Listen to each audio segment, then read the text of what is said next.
All right, art lesson. Ruby asks a lot of questions. She says, Ivan, why is your tummy so big? And have you ever seen a green giraffe? And can you get me one of those pink clouds that the humans are eating? When Ruby asks, what is that on your wall? I explain that it's a jungle. She says the flowers have no scent, and the waterfall has no water, and the trees have no roots.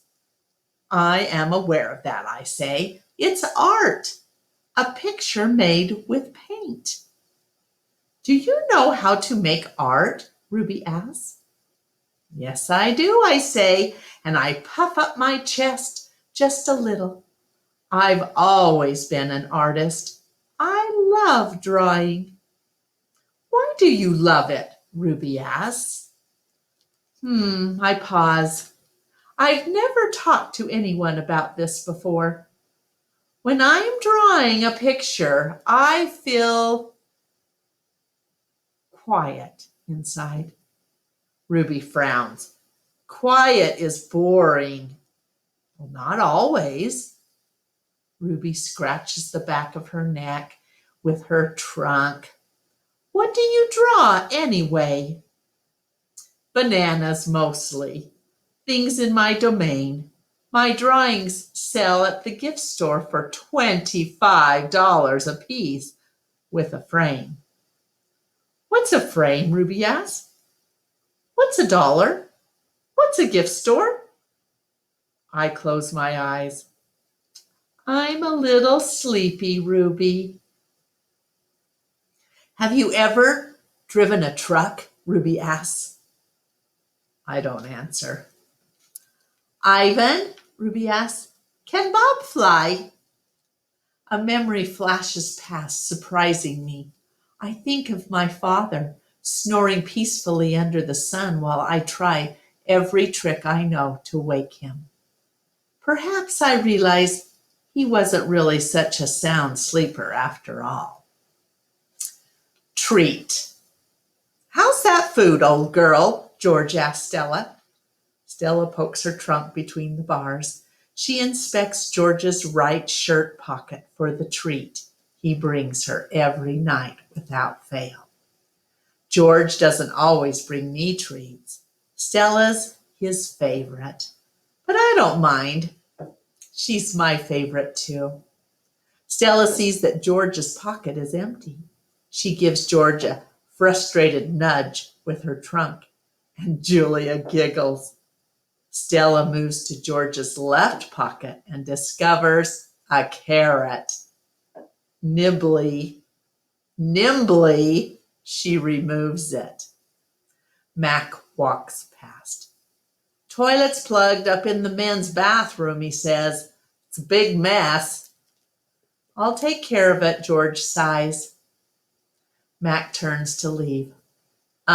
Before you go, Mac, George says, you might want to take a look at Stella's foot. I think it's infected again. Darn thing never does heal up right. Mac rubs his eyes. I'll keep an eye on it. Money's tight, though. Can't be calling the vet every time she sneezes. George strokes Stella's trunk. She inspects his pockets one more time, just in case. Sorry, girl, George says as he watches Mac walk away. Elephant jokes. Ivan? Bob? I blink. The dawn sky is a smudge of gray flecked with pink, like a picture drawn with 2 crayons. I can just make out Ruby in the shadows, waving hello with her trunk. Are you awake? Ruby asks. We are now, says Bob. Aunt Stella's still asleep, and I don't want to wake her because she said her foot was hurting, but I'm really, Ruby pauses for a breath, really bored. Bob opens one of his eyes. You know what I do when I'm bored? What? Ruby asks eagerly. And then Bob closes his eyes. I sleep. It's a little early, Ruby, I say.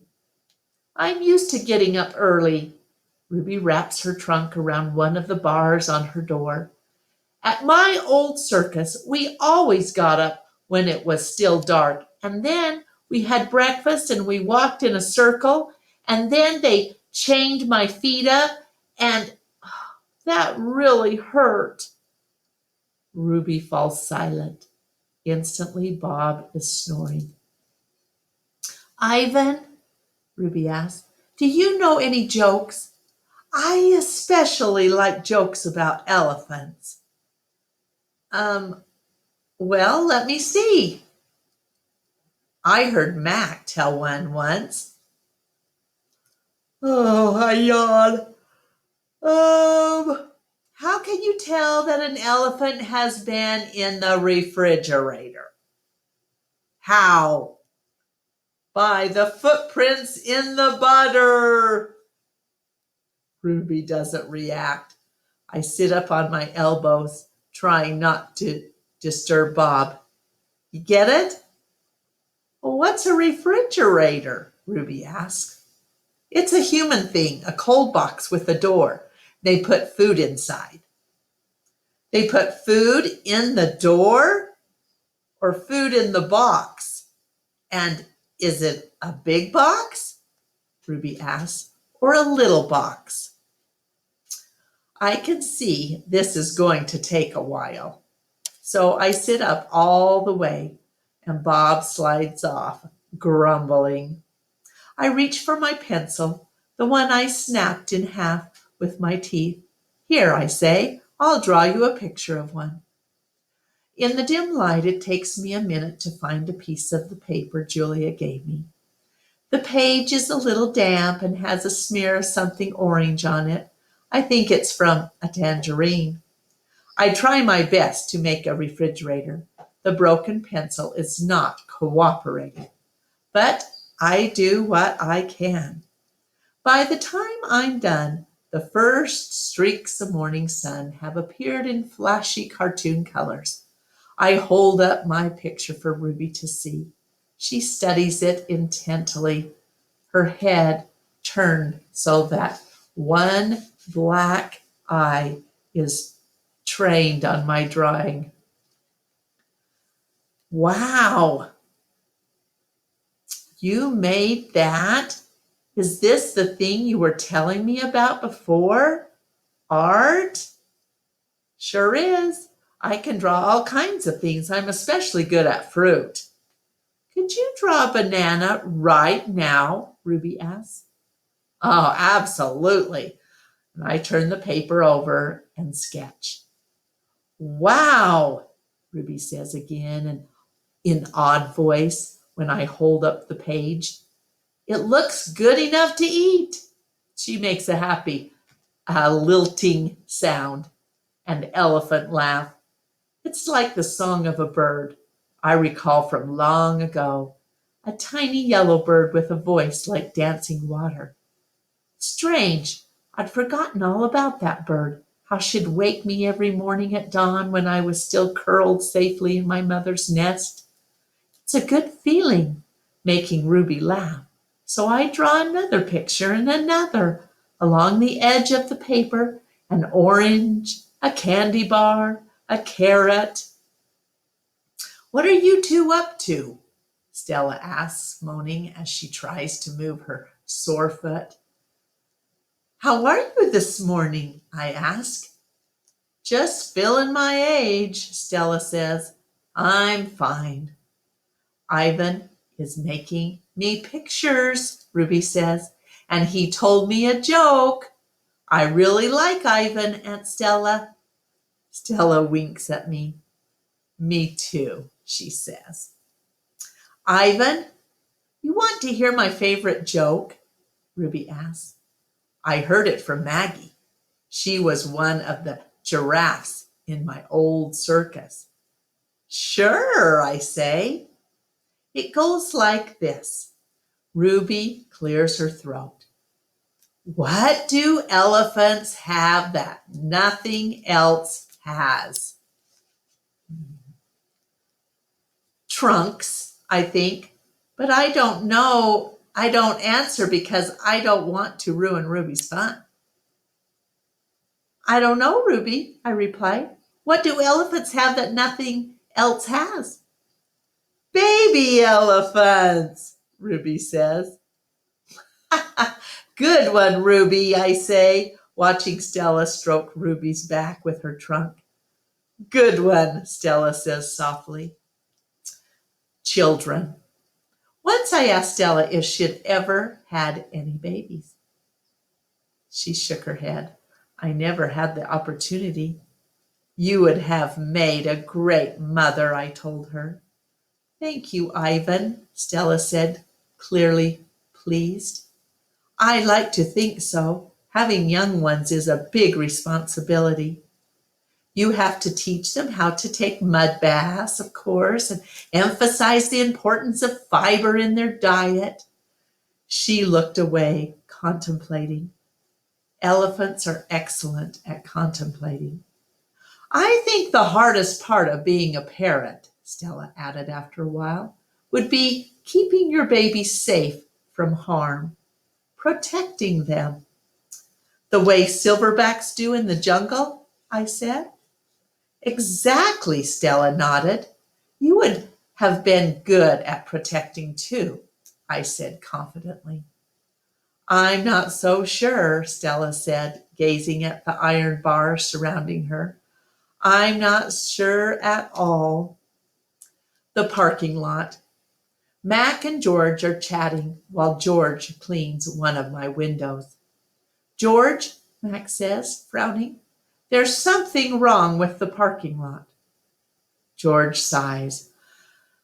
I'll take a look as soon as I'm done with this window. What's the problem? There are cars in it. That's what's wrong. Cars, George? Mac breaks into a grin. I think things are actually starting to pick up a bit. It's gotta be the billboard. People see that baby elephant and they just have to stop and spend their hard-earned cash. I hope so, George says. We sure could use the business. Mac's right. I have noticed more visitors coming since he and George added the picture of Ruby to the sign. People crowd around Ruby and Stella's domain, oohing and awing at the sight of such a teeny elephant. I gaze out at the huge sign that makes humans stop and spend their hard-earned cash. I have to admit that the picture of Ruby is rather cute, even if she doesn't look like a real elephant. I wonder if Mac could add a little red hat and a curly tail to the picture of me. Maybe then more visitors would stop by my domain. I could use a few oohs and ahs myself. Ruby's story. Ivan, tell me another joke, please, Ruby begs after the 2:00 show. I think I may have run out of jokes, I admit. A story then, Ruby says. Aunt Stella's sleeping and there's nothing to do. I tap my chin. I'm trying hard to think, but when I gaze up at the food court skylight, I'm mesmerized by the elephant-colored clouds galloping past. Ruby taps her foot impatiently. I know, I'll tell you a story, she says. A real, live, true one. Good idea, I say. What's it about? It's about me. Ruby lowers her voice. It's about me and how I fell into a hole. A big hole. Humans dug it. Bob pricks up his ears and joins me by the window. I always enjoy a good digging story, he says. It was a big hole full of water near a village. Ruby says. I don't know why humans made it. Sometimes you just need to dig for the sake of digging, Bob reflects. We were looking for food, Ruby says, my family and I, but I wandered off and got lost and went too close to the village. Ruby looks at me, eyes wide. I was so scared when I fell into that hole. Well, of course you were, I say. I would have been scared too. Me too, Bob admits, and I like holes. Well, the hole was huge. Ruby pokes her trunk between the bars and makes a circle in the air. And guess what? She doesn't wait for an answer. The water was all the way up to my neck, and I was sure I was going to die. Ooh, I shudder. What happened then? I ask. I'll tell you what happened, Bob says darkly. They captured her and put her in a box and shipped her off, and here she is, just like they did with Stella. He pauses to scratch an ear. Humans, rats have bigger hearts.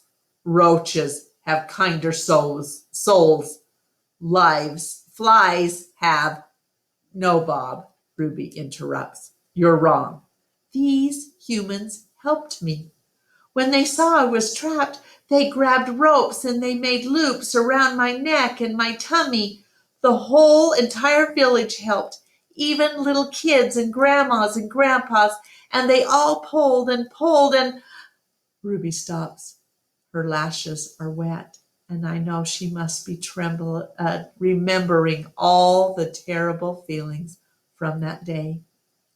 And they saved me, she finishes in a whisper. Bob blinks.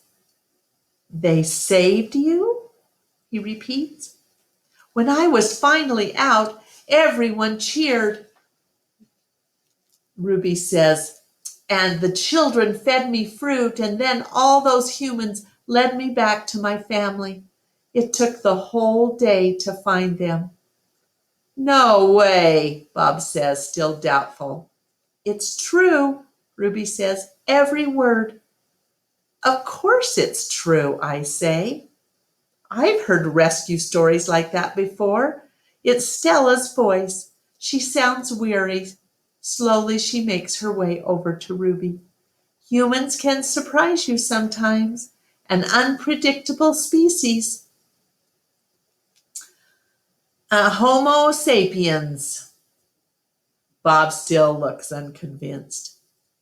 But Ruby's here now, he points out. If humans are so swell, who did that to her? I send Bob a grumpy look. Sometimes he doesn't know when to keep quiet. Ruby swallows, and I'm afraid she's going to cry. But when she speaks, her voice is strong. Bad humans killed my family, and bad humans sent me here.